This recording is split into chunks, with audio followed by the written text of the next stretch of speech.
grateful to be the speaker today.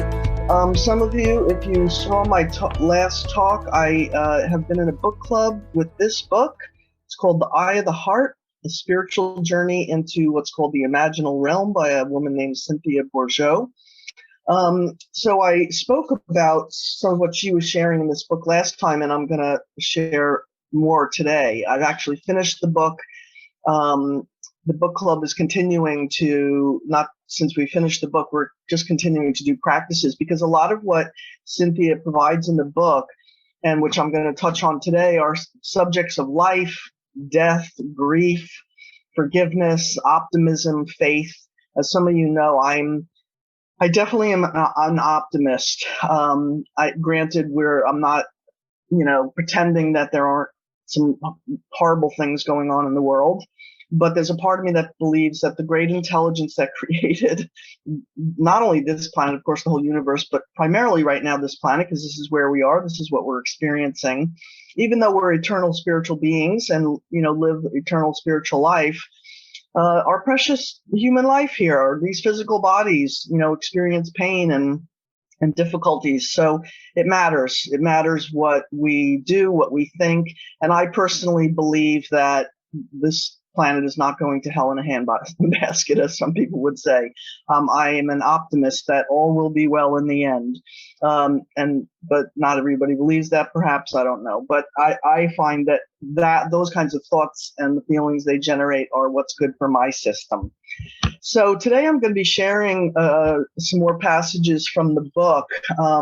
Last time we talked about what Cynthia calls the imaginal realm, and what she means by that, and I think it'll say more in one of the passages, is it's that place where we as humans connect with the other side, and it's not necessarily just our loved ones in spirit. It's whatever we conceive of as the larger picture, larger experience of the imaginal realm. She actually says that, and this is a shift for me, because and maybe for some others growing up in what we call traditional religions, and maybe this wasn't true for you. I grew up Protestant, Episcopalian, and, with strong Catholic influence in my, area and everything.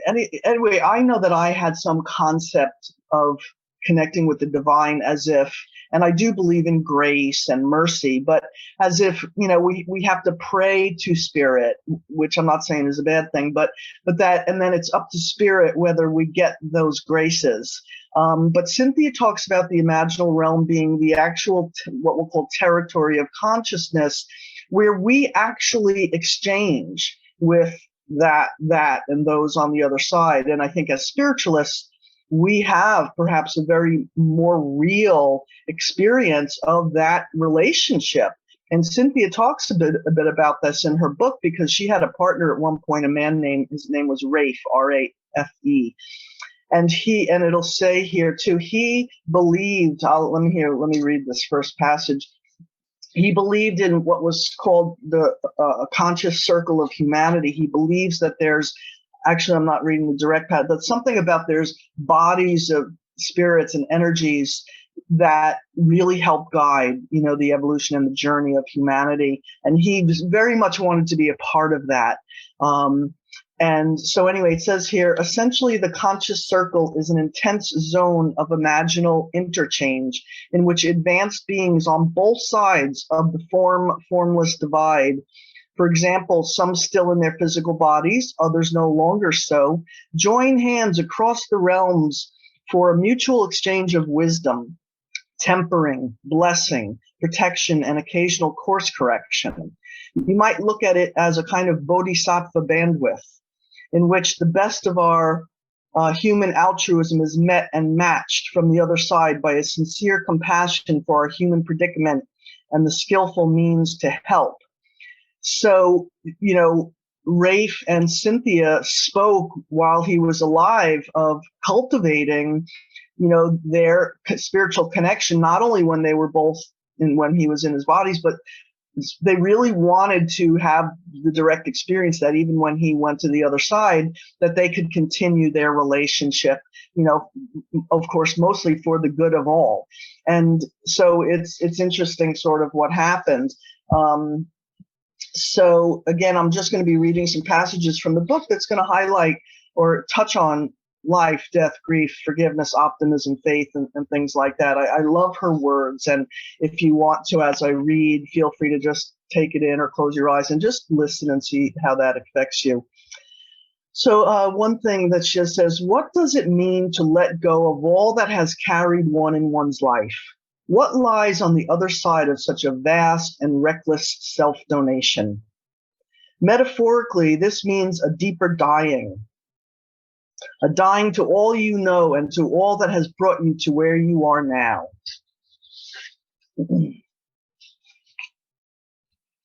Now she's talking about what she calls the construction, meaning like our body and our life.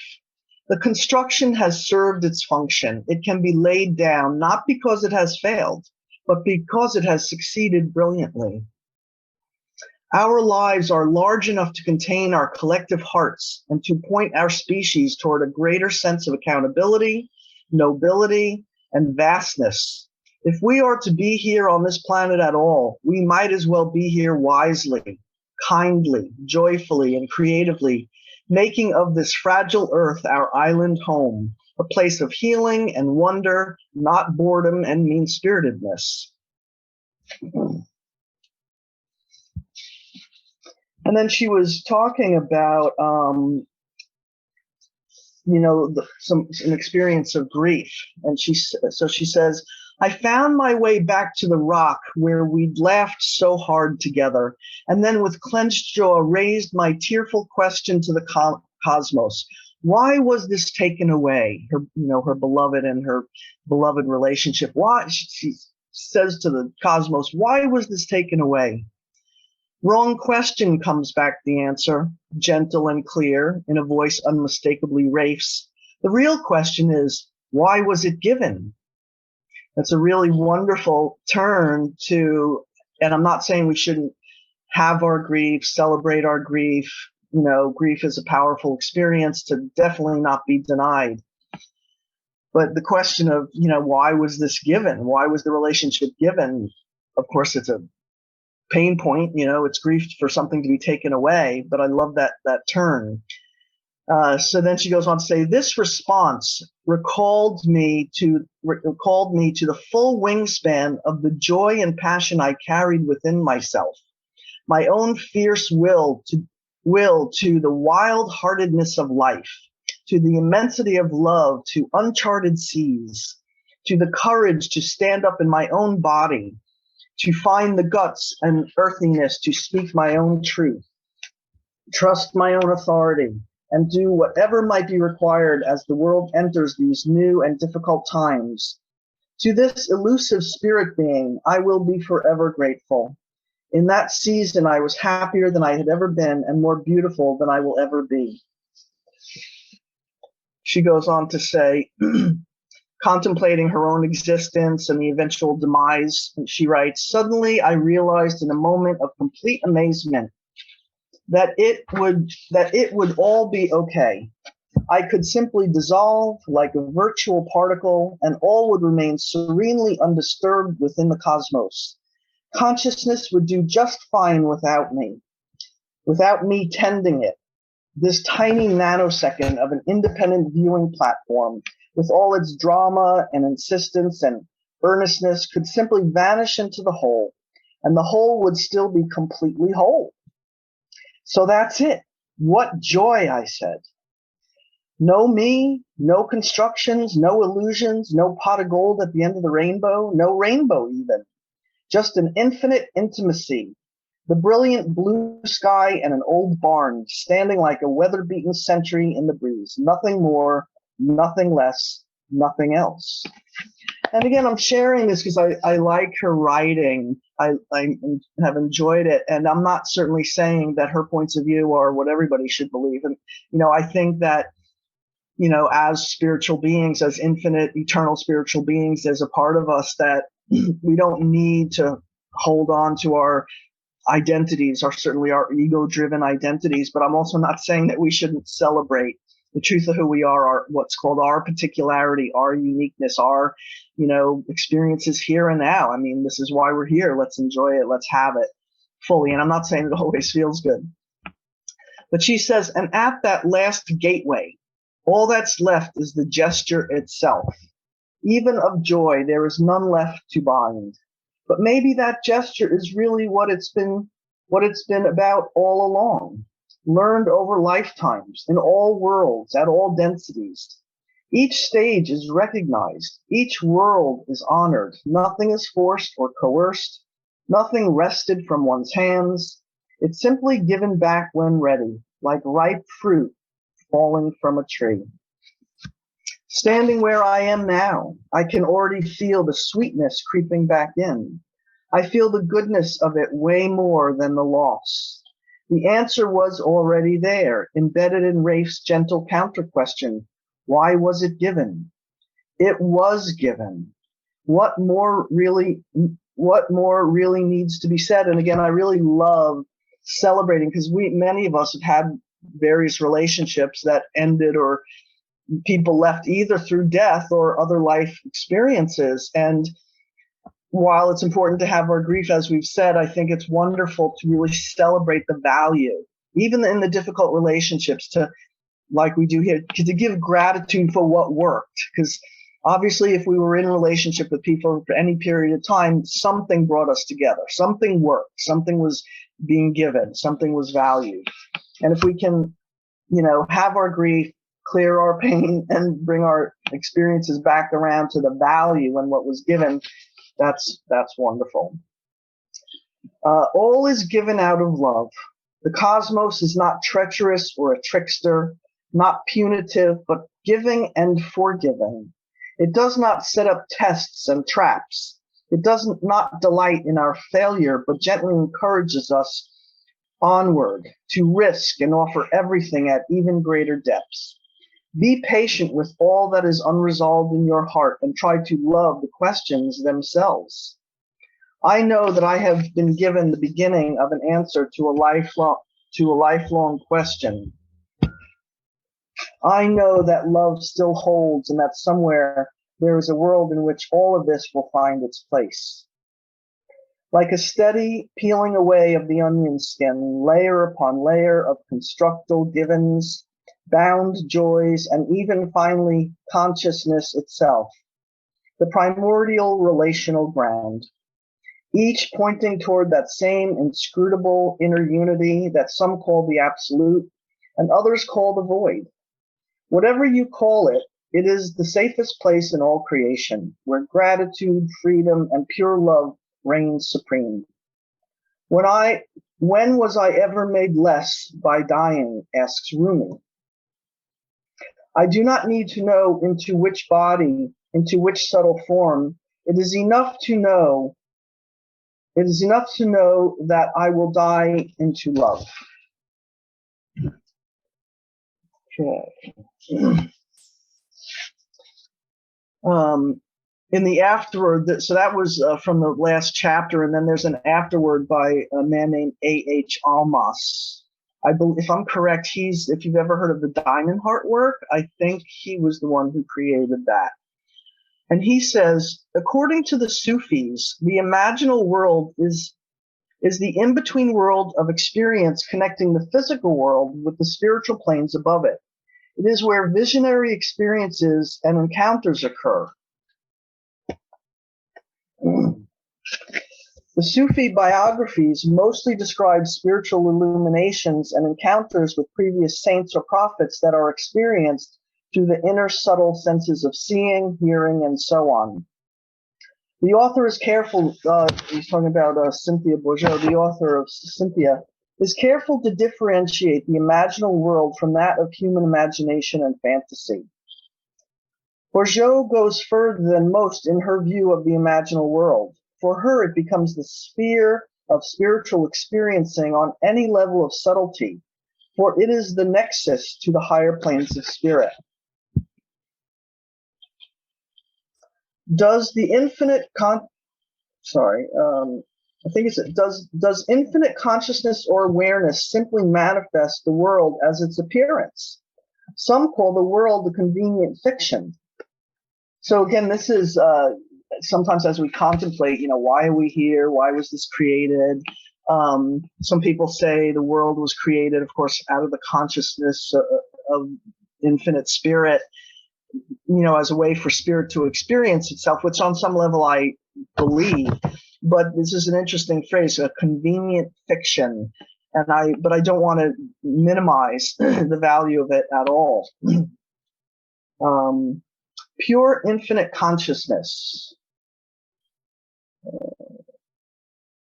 has in it love, compassion, nobility, beauty, humility, steadfastness, conscience, and so on. Without human beings on earth where life is full of hardship, it is difficult to see why the divine spirit will need such qualities.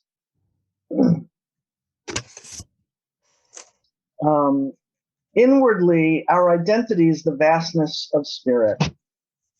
Bourgeot helps us see how spiritual illumination is an interchange, an exchange of spiritual substances between different realms.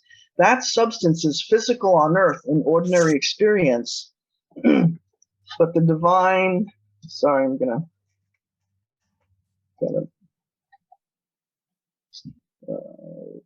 okay, sorry. So Bourgeot helps us see how spiritual illumination is an interchange, an exchange of spiritual substances between different realms.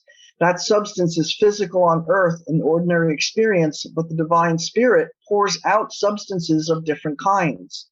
That which we call love, compassion, intelligence, will, forgiveness, and so on are substances descending from the higher planes of being to the lower ones. And our own practices of conscious attention generate energies that rise through the imaginal realm to the higher planes of being. It is clear from all of this that all the planes are interconnected. They make up a unity.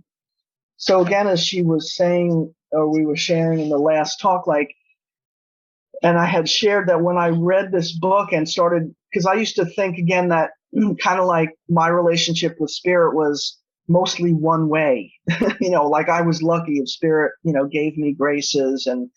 And what they're saying here is that this in the imaginal realm, it's that realm where we actually connect with spirit, and it's a two-way street. Like spirit needs us. There's a phrase that says, what you are seeking is seeking you. And I don't think they've said it in these passages, but she talks about what's called reciprocal feeding. It's that way of being that our conscious, our attention, our acts of love, our humility, our vibrations, spirit needs that. Spirit needs us as much, if not more, than we need it. And so every, again, thought, our vibration, everything we do is important to our relationship with spirit, and it's a two-way street. So she also shows, by discussing her ongoing connection to her once living friend Rafe, that life and experience don't end with physical death. And through her ongoing intimate connection with him, she receives insights that nourish her. In some way, they have become one, an abler soul.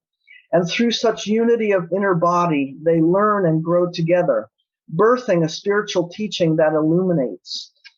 So again, we know as spiritualists that we can certainly have a real relationship with those on the other side. We have all these direct experiences. We have evidentiary, information coming from mediums, people who never knew the people. How would they ever know this information about our loved ones? So we know that those relationships are real, and those connections and the inspirations. I know that I have a very profound, and we also know from our spiritualist principles that, in a way, growth, however it is said in the principle, goes on, that even our souls continue to evolve. Those on the other side, we still continue to evolve and grow. And I'm definitely, I've shared with you guys that my relationship with my dad, who's in spirit, he passed in 2003, I think it was. I am absolutely still having a relationship with him, especially one of healing and forgiveness, because he and I had somewhat of a difficult relationship. He was a wonderful man. He gave me so many gifts and taught me so many things, but we had some difficulties. And it wasn't really, I mean, I was complete. I felt complete when he passed, but it's been really great to feel, and not just with him, but with grandparents and other people, my partner Jackie, other people on the other side, to still have, a relationship and a connection that continues to grow. As she's saying, her relationship with Rafe, and in this book and in this work, they call it that as we continue to build that relationship, it becomes more potent and more valuable.